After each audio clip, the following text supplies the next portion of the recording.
You can be blessed and not covetous. You can't be.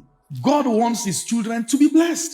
He wants you to walk in the blessing. But you will hate it when you see videos of someone manipulating the members. And in your anger towards such, you now say, all these liars. You generalize. And when they begin to talk about a subject that is your own inheritance, what happens? You are triggered.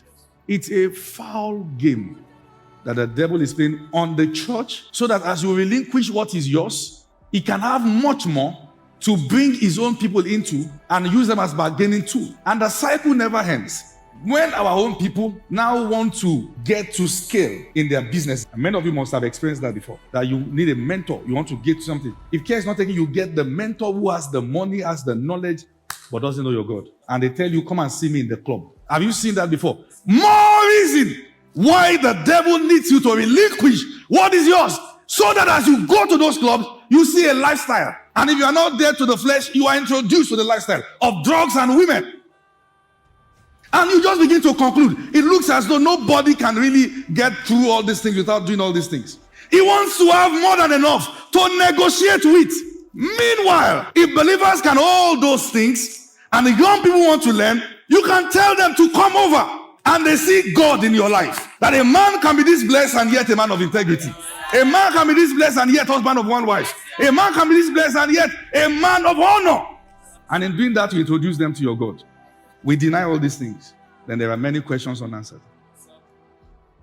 Many began smoking for the first time because they met a mentor who is smoking. Many began taking crack and all those things because someone who had the cash invited them to places. Who is that mentor who began to show you that there's nothing really wrong with having your wife at home and many other girlfriends? Who did you see? Who did you meet? Who told you that? Who told you through his life that once you are rich at this level, it's okay to come back home by 1 a.m.? Where did you see it? What changed? A negotiation is going on and you are bowing already. The prince of this world is showing you his glory. He's showing you that important people only come out at this time of the night. But there is the God of all flesh who is always available at every time. And it's they that do know him that will do exploit.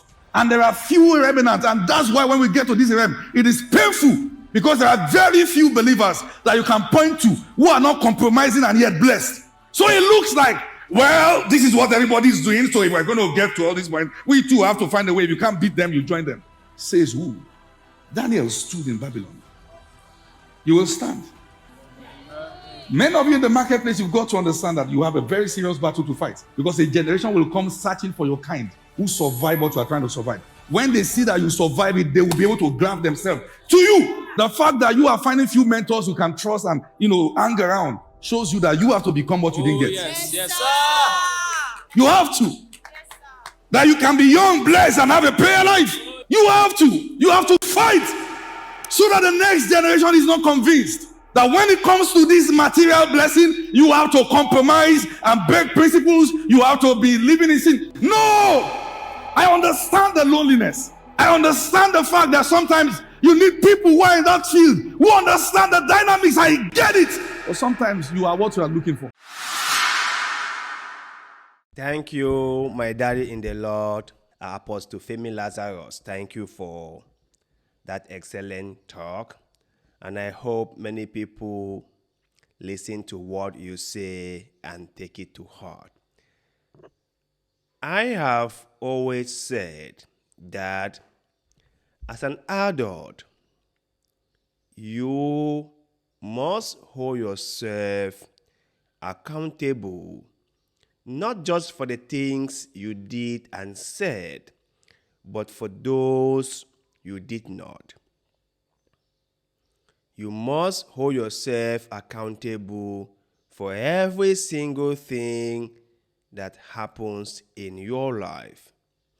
If you call yourself a Christian and you go out there and do things that are not Christian-like, you have nobody but yourself to blame.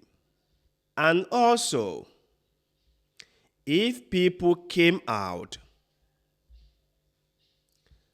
and start telling you things or start asking you to do things that are out of your beliefs, that are out of your morality, that will break the person who you are, then you shouldn't do it. You shouldn't do it. No matter what, you shouldn't do it. But the problem is, like most of us, greed has taken over. We are overwhelmed by greed, and as soon as a carrot is dangled in front of us, we jump to it like a deer. That is it. We just jump to it. And one more thing that I really do not like some of these men of God over appreciating or over crediting is the aspect of the devil and Satan.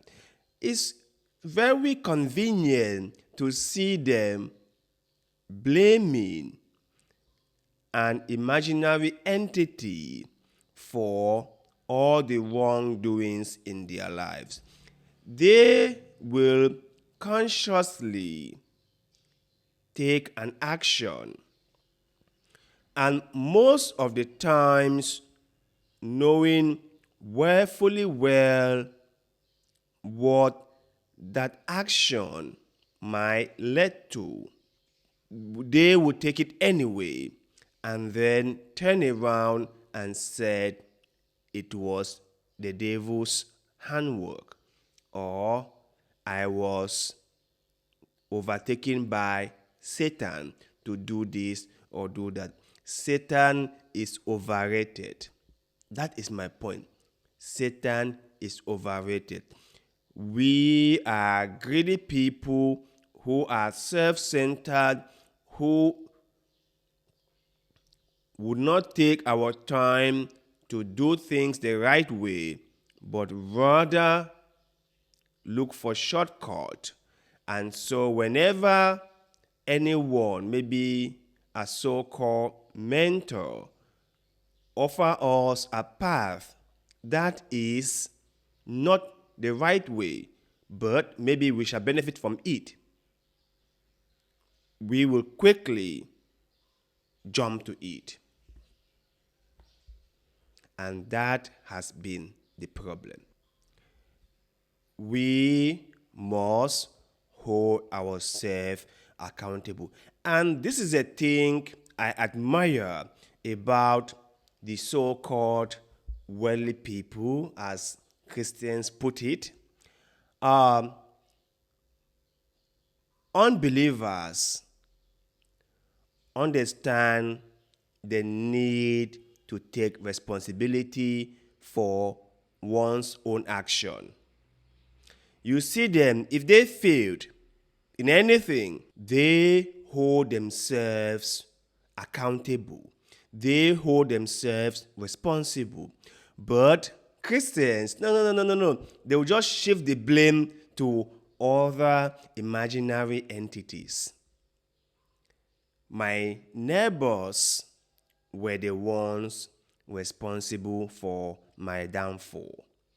My grandma was the one who did not like to see me succeed, and by so doing used one spiritual means or the other to hinder my progress.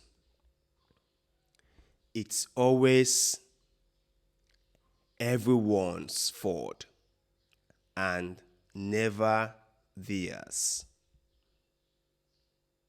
That is it. That is just it.